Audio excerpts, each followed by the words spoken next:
Practice है, उसको तुरंत देता हम धीरे है। से बोले क्या पता सोच देना सीख लीजिए, उसके बाद दीजिएगा तो बोले क्या क्या बोला, मुझे आपको नहीं बोले। देखो आज हम बता रहे हैं प्रॉफिट और लॉस, प्रॉफिट एंड लॉस, यानी कि लॉस यानी कि लाभ और हानि के बारे में आज हम बताते हैं। ठीक है, कि लाभ और हानि के बारे में नहीं, सबसे पहले इसमें बताते हैं कि क्रय मूल्य और विक्रय मूल्य होता है। नहीं, लाभ जो होता है ना, ये बता देते हैं। लाभ यानी कि प्रॉफिट होता है, इसको हम हिंदी में जो है ना लाभ और हानि कहते हैं। लाभ और हानि, हानि, लाभ और हानि। देखो क्रय मूल्य के बारे में जानते हैं। क्रय मूल्य यानी कि जब हम किसी वस्तु को, ठीक है, जिस मूल्य पर खरीदते हैं, जब हम किसी वस्तु को जिस मूल्य पर खरीदते हैं उसे क्या कहते हैं? क्रय मूल्य कहते हैं। जैसे यहाँ लिख देते हैं, जैसे कि हमने क्या किए कि गए एक किताब खरीदने के लिए, उस पुस्तक का मूल्य जो था, उस पुस्तक का मूल्य जो था तो हमको 420 रुपया में दिया वो लेकर के किताब। तो हमने क्या किए, उसको दिए हैं कितने रुपए? 420 रुपए दिए हैं। नहीं, तो जिस वस्तु पर नहीं, जब किसी वस्तु को जिस मूल्य से हम खरीदते हैं उसे क्या कहते हैं? क्रय मूल्य। देखो जब किसी, बेचेंगे तब ना बिक्री होगा। सुनो, जब किसी वस्तु को जिस मूल्य पर खरीदते हैं तब उसे क्रय मूल्य कहते हैं। जैसे देखो, जैसे हम क्या किए हैं, एक किताब खरीदे हैं, ठीक है, उस किताब का मूल्य कितना था? 420 रुपए। कितना मूल्य था? किताब का मूल्य कितना था? 420 रुपए में हम वो किताब जो है, यानी पुस्तक जो है सो खरीदे हैं। इसीलिए इसमें कहा जाता है कि जब किसी वस्तु को जिस मूल्य पर खरीदते हैं उसे हम क्या कहते हैं? क्रय मूल्य कहते हैं। अब हम देखते हैं कि विक्रय मूल्य क्या है। विक्रय मूल्य का क्या है? देखो, जब किसी वस्तु को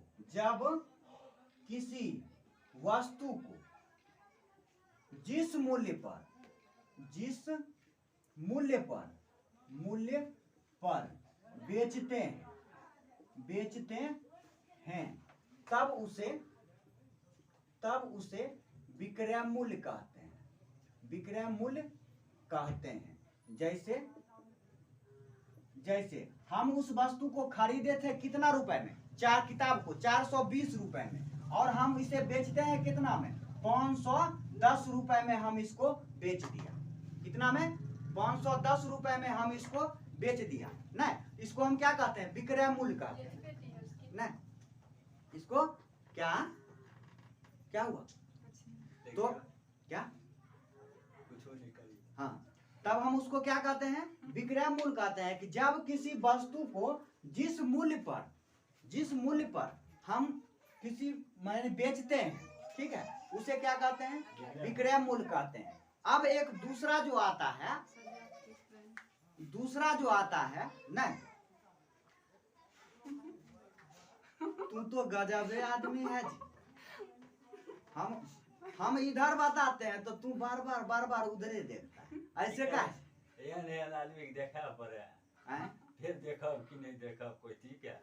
इसीलिए जो है अधिकतर लड़का लोग जो है ना पढ़ाई पर कम ध्यान देता है, इधर उधर क्या कहता है, कोली खिड़की बहुत झांकता है। वह करवे करे लड़का सब, है कि नहीं? एकदम वह करे। इसीलिए देखते हो हर साल जो है बिहार बोर्ड में लड़की आगे 1 नंबर पे रहती है, इसी सब को वजह से। वो कहती है तुम हमको देखते रहो, हम इधर बनाते रहेंगे, तुम हमको देखते रहो, हम इधर बनाते रहेंगे। ये ताका झांकी करने पे रहता है, उधर बनाने पर रहती है। हो गया, ये रह जाता है पिछुए। वो कहती है, सुनते हैं क्या, बाद में पता चलता है बिहार टॉपर है। लो, कौन सा पर है? मजबूरी है मिश्रा जी, मजबूरी है। अरे ये कौन मजबूरी हुआ जी? मजबूरी ने आता हाँ देखो इधर, उसके बाद जो है, उसके बाद एक तो और होता है, कौन सा मूल्य होता है? दूसरा जो है ऊपरी व्यय होता है। ऊपरी व्यय के बारे में हम अभी देखते हैं। ऊपरी व्यय, ऊपरी व्यय के बारे में देखते हैं। दिमागे घसकल छे। ऊपरी व्यय के बारे में हम देखते हैं। जरा देखो, अरे दिमाग तो तुम्हारा पहले से घसक गया है। अब आओ क्या लगी? आज चुप रहो, इतने देर तू कह रहे हैं तो कह दी। तब है देखो ऊपरी मूल्य के बारे में, देखो ऊपरी व्यय के बारे में बताते हैं। बताइए। ऊपरी व्यय में क्या होता है कि देखो, जब हम किसी वस्तु को जिस मूल्य पर खरीदे हैं, ठीक है, उस वस्तु को देखो, है देखो, खरीदी गई वस्तु को, खरीदी गई वस्तु को, वस्तु को केंद्र से नियत स्थान तक, नियत स्थान तक लाने में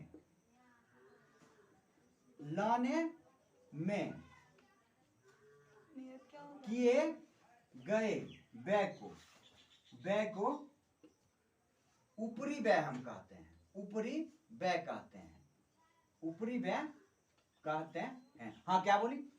ऊपरी व्यय। नियत मतलब जिस निश्चित स्थान पर हम लाएंगे, ठीक है। जब हम किसी वस्तु को किसी स्थान पर ही लाएंगे, माना है कि हमने क्या किया कि समस्तीपुर बेगूसराय में खरीदे हैं, हमको लाना है कहाँ? रुदौली लाना है, तो वो तो ऐसा ही आएगा नहीं, नहीं कुछ भाड़ा करेंगे ना, नहीं आज उसको लिए हम भाड़ा करेंगे, या ठेला करें, या स्कॉर्पियो करें, या बोलेरो करें, या जो कुछ करें, है कि नहीं? एम्बुलेंस तो यानी कि जब हम खरीदी गई वस्तु को, न खरीदी गई वस्तु को केंद्र से, यानी वहां से उठाए हैं, केंद्र से नियत स्थान तक, यानी कि अपने घर तक लाने में जितना खर्च होता है, ठीक है, उसको ऊपरी व्यय कहते हैं। यानी कि विक्रय क्रय मूल्य को छोड़ करके, यानी जितना में हम उस वस्तु को खरीदे हैं, उस मूल्य को छोड़ करके हम वहां से आने में केवल कितना खपत हुआ है, इस वस्तु को लाने में वहां से, उसके बारे में केवल बताता है। ऊपरी व्यय का मतलब होता है खरीदने के बावजूद उसमें अतिरिक्त जो खर्चा होता है, उसका हम क्या कहते हैं? ऊपरी व्यय कहते हैं। नहीं माना गया कि हमने 420 रुपए में उस वस्तु को खरीदे हैं, और यहाँ अपने घर तक लाने में 100 रुपया लगा है, नहीं 100 रुपए हमको अलग से लग गया है, क्या? उस वस्तु को अपने घर तक लाने में, नहीं अपने घर तक हमें उस वस्तु को लाने में कितने रुपए खर्च हुए? 100 रुपए हुए, नहीं तो ये जो 100 रुपए हुआ है खपत, नहीं इसको हम क्या कहते हैं? ऊपरी व्यय कहते हैं। अब हम चलते हैं कि लागत मूल्य के बारे में, लागत मूल्य के बारे में, लागत मूल्य के बारे में। लागत मूल्य किसको कहते हैं? अब आगे लागत मूल्य, तो लागत मूल्य हम उसको कहते हैं कि क्रय मूल्य और ऊपरी मूल्य, नहीं क्रय मूल्य और ऊपरी मूल्य के योगफल को लागत मूल्य कहते हैं। देखो क्रय मूल्य और ऊपरी मूल्य, ऊपरी मूल्य के योगफल को लागत मूल्य कहते हैं। हाँ लागत मूल्य कहते हैं, लागत मूल्य कहते हैं। जैसे हमने क्या किया कि 420 रुपए में कोई वस्तु खरीदी थी, नहीं 420 रुपए में कोई वस्तु खरीदी थी, नहीं यहाँ देखो कहता है कि लागत मूल्य, सबसे पहले यहाँ देखना है कि लागत मूल्य का मतलब क्या होता है। तो लागत मूल्य का मतलब होता है क्रय मूल्य, नहीं तो क्रय मूल्य मतलब कोई वस्तु खरीदे हैं तो उसको कितना रुपए में खरीदे हैं, नहीं और उसके बाद ऊपरी मूल्य, तो उसको फिर वहां से लाने में कितना खपत हुआ है, नहीं एक दो प्रश्न मिलता है कि 500 रुपए में खरीदे, नहीं और उसके बाद क्या कहता है उसकी मरम्मत में इतना खर्चा हुआ, नहीं उसको फिर लाने में इतना खर्चा हुआ, नहीं उस सबको क्या कहते हैं? उसको ऊपरी मूल्य कहते हैं। और उसके बाद लागत मूल्य में होता है क्रय मूल्य और ऊपरी मूल्य के योगफल को, नहीं यानी कि कुल मिला करके अभी तक जो हमें खर्चा हुआ है उस वस्तु के ऊपर कुल कितना खपत हुआ है, नहीं तो 420 रुपए तो ये हो गया, और 100 रुपए ये हो गया 100 रुपए उसे लाने में हमें खपत हुआ, इसलिए लागत मूल्य कुल मिलाकर के कितना हो गया 520 रुपए। यानी कि कुल मिलाकर के जो है हमें घर तक लाने में उस पर जो खर्च बैठा है वह कितना रुपए बैठ गया, तो 520 रुपए बैठ गया है। यहां तक समझ गए हो? क्रय मूल्य और विक्रय मूल्य जो होता है, क्रय मूल्य और विक्रय मूल्य जो होता है, इसको लिखना भी है नहीं। देखो क्रय मूल्य और विक्रय मूल्य जो होता है हम बताते हैं।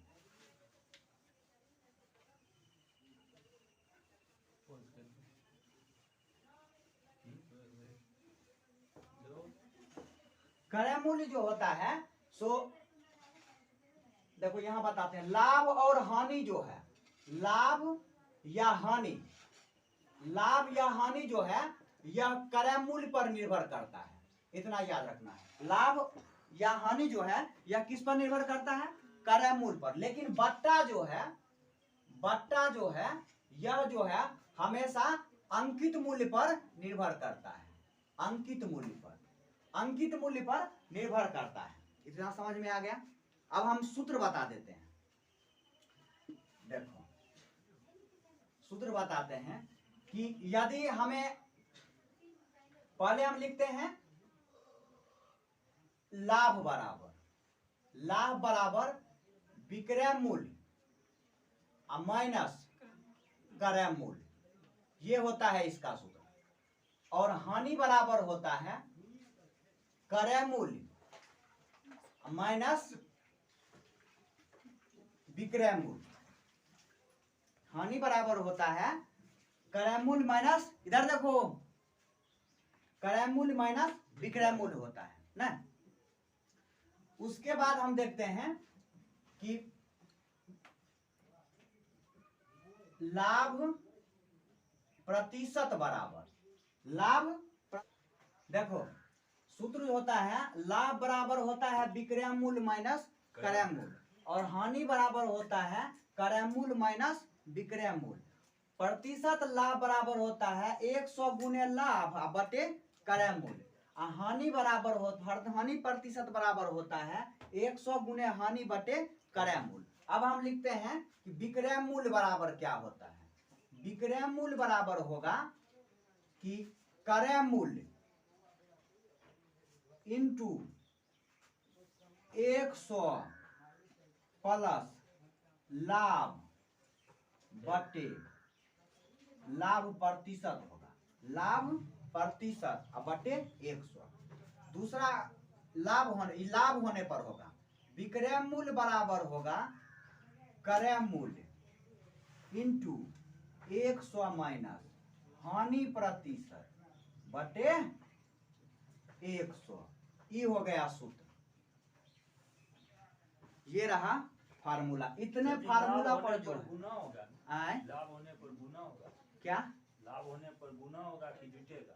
जो है लिख दिए हैं, जो है सब इसी से बनेगा, जो है ना सब इसी से बन जाएगा।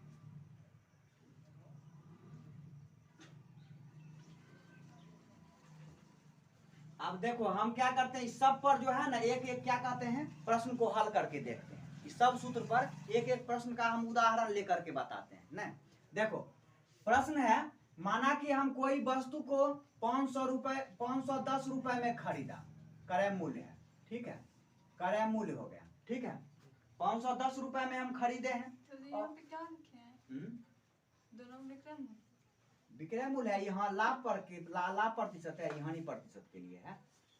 देखो अब हम उदाहरण लेकर के देखते हैं कि देखो किसी वस्तु का जो है क्रय मूल्य है, ये 1 नंबर का है, 2 नंबर, 3 नंबर, 4 नंबर, 5 नंबर और 6 नंबर का है। देखो क्रय मूल्य बराबर, तो क्रय मूल्य बराबर हो जाएगा, देखना है इधर। यदि हम देखते हैं एक एक उदाहरण, पहले लाभ निकाल कर देखते हैं। हमने क्या किया, किसी वस्तु को 510 रुपए में खरीदा है, 510 रुपए में खरीदा है, और उसको जो है बेच दिया कितना में, बेच दिया कितना में 680 रुपए में बेच दिया। अब कहता है इसमें लाभ हुआ कि हानि, नहीं, तो अब इसमें लाभ होगा क्योंकि 510 रुपए में हमने खरीदा और बेचा कितना में 680 रुपया में, तो हमको कितना रुपए का लाभ हुआ? 170 नहीं, तो है देखो हम लाभ बराबर लिख देते हैं। ये जो फार्मूला है ये लाभ के लिए है। तो विक्रय मूल्य माइनस क्रय मूल्य, नहीं तो है देखो विक्रय मूल्य हो गया इसमें 680 रुपया और क्रय मूल्य हो जाएगा 510 रुपया। तो दोनों घट करके होगा 170 रुपए का हमें लाभ हुआ। बहुते लाभ हुआ है, नहीं हुआ? अरे कहा हम 610 रुपया में 510 रुपया में क्या कहता है खरीदे थे, 680 रुपया में बेच दिए जी, तो हमको तो बहुते लाभ हुआ। अगर ऐसे हमको लाभ होगा ना दुकानदारी में, हम सब काम छोड़ के उसी में लग जाएंगे। अगर एगो किताब बेचने में 170 रुपया का हमको अगर लाभ होता है तो हम कितना लाभ हुआ जरा सोचो। नहीं बिजनेस कइने छिए त घटो होई सके। ये उदाहरण वाले में बना लेना है, 1 नंबर का सूत्र का उदाहरण बनाई दो। बनाई ली, ठीक, कहाँ बनाई? पहले तो बनाते ना क्वेश्चन। हाँ, अब देखो दूसरा हम बताते हैं कि किसी वस्तु को जो है हमने क्या किए हैं, अब हानि पर बताते हैं। किसी वस्तु को जो है यानी कि कितना रुपए में खरीदा, तो खरीदा है कितना रुपए में 430 रुपया में, और उसको बेचा है कितना रुपया में 210 रुपया। 210 रुपया में हम उसको बेच दिए हैं। अब हानि हुआ कि लाभ, तो हमको तो लगता है कि हानि न होगा जी। 220 रुपया। नहीं, क्रय मूल्य माइनस विक्रय मूल्य। नहीं तो देखो 430 रुपया माइनस 210 रुपया घट करके आएगा 120 रुपया। हमको घाटा लग गया, लगता है दुकानदारी हमको बंदे करना पड़ जाएगा। 220 नहीं 220 हाँ 220 होगा, हाँ 220 होगा। देखो हाँ, होता है थोड़ा बहुत आए हमरा ग्राहक का तो सामानो ले वही ना, ऐसे में लगता है 200 रुपया का अगर घाटा लग जाएगा, 400 के सामान में 200 रुपया का अगर घाटा लगे तब तो लगता है हमारा ये दुकानदारी बंदे हो जाएगा, ये धंधे बंद हो जाएगा। नहीं चलो अब नेक्स्ट बताते हैं। ये तो हो गया है। नहीं अब देखो यानी कि बड़ा विषा है केना फेंक दल के पता है। देखो हम क्या करते हैं कि देखो क्रय मूल्य जो है अब 5वां ले लेते हो डॉक्टर साहब बुक वाली। क्रय मूल्य जो है सो माना गया कि 80 रुपया है, ठीक है क्रय मूल्य, ठीक है। और उसको जो है लाभ प्रतिशत जो है, लाभ प्रतिशत जो है 10% लाभ है, ठीक है। इसमें कहता है कि विक्रय मूल्य क्या होगा, यानी कि उसको कितना में 10% लाभ से उसे बेच दिया गया है, ठीक है। उसको क्या किया गया है, यानी कि कोई किसी वस्तु का क्रय मूल्य 80 रुपए है, उसको 10% के लाभ पर जो है उसे क्या किए हम बेच दिए हैं। हमको कितना रुपया का लाभ हुआ है, कितना रुपया हम बेचे हैं, नहीं 10% लाभ पर बेचे हैं तो क्या रुपया में हम उसको बेचे हैं यह देखना। अरे 80 रुपया दाम था, 10% लाभ पर बेचे हैं तो क्या रुपया लाभ पर उसको क्या रुपया हम बेच दिए। नहीं अभी देखो हम क्या करते हैं, सूत्र होता है क्रय मूल्य, क्रय मूल्य इंटू 100 प्लस लाभ प्रतिशत बटे 100। हाँ देखो 80 गुने 100 प्लस 10 बटे 100। देखो 80 गुने 110 बटे 100 कट गया, 11 आठे कितना होता है 88 रुपया में। यानी कि 10% के लाभ से यदि हम उस वस्तु को बेचे हैं तो हमें उस वस्तु को 88 रुपए में बेचे हैं। नहीं कितना मतलब कह देगा कि तोरा 10% लाभ पर ही वस्तु दिया है, तोरा क्या रुपया में दिया, क्या रुपया लगा है तोरा, उसको 88 रुपए दिया। नहीं हाँ अच्छा नेक्स्ट है, इसको बनाते नहीं चलोगे तो दिक्कत होगा, ठीक है। प्रतिशत हानि हमको ज्ञात करना है, तो हम क्या करें, कोई वस्तु जो है 170 रुपए में हम खरीदे हैं, नहीं खरीदे हैं और उस पर जो है ना हम उसको क्या किए हैं कि हानि प्रतिशत जो है यानी कि 10% या 20% की हानि पर जो है हम उसको क्या किए बेच दिए हैं। और जब हम उसको 20% की हानि पर बेच दिए हैं तो हम उसको कितना रुपया में बेचे हैं ना, तो इसको तो हम देखेंगे ना। नहीं तो हम देखो सूत्र होता है क्रय मूल्य इंटू 100 माइनस हानि प्रतिशत और बटे 100 होता है अब देखो उसके बाद यहाँ पर क्रय मूल्य दिया हुआ है 170 रुपए गुने 100 माइनस हानि प्रतिशत हो गया, यानी 20 रुपए की हानि हुई है, यानी कि 20% हानि, 20 रुपए की हानि नहीं, 20% की हानि पर हमने उसे बेच दिया। 170 गुने 100 में से 20 घट गया, प्रतिशत में से कितना बचा 80, अब बटे हो गया 100, ये दोनों शून्य कट जाता है। 17 कितना होता है 136 रुपए में हमने उसको बेच दिया है। तो हमें कितने रुपए की हानि हुई, अगर हानि हमको निकालना है तो कितना रुपए की हानि हुई, 170 में से यदि हम 136 रुपए को घटा देते हैं तब हमें जो है हानि निकल जाता है, यानी कि 10-20% की हानि के रूप में कितने रुपए का हमें हानि हुआ है और उसे हम कितने रुपए की हानि पर बेच दिए हैं, इसके बारे में जो है हमें पता चल जाता है। इसके बारे में हमें पता चल जाता है। 34 रुपए का हानि हुआ। हाँ 34 रुपए का हुआ, हाँ तो 34 रुपए की हानि पर जो है हमने इसे बेच दिया है। अब इसमें दिक्कत नहीं।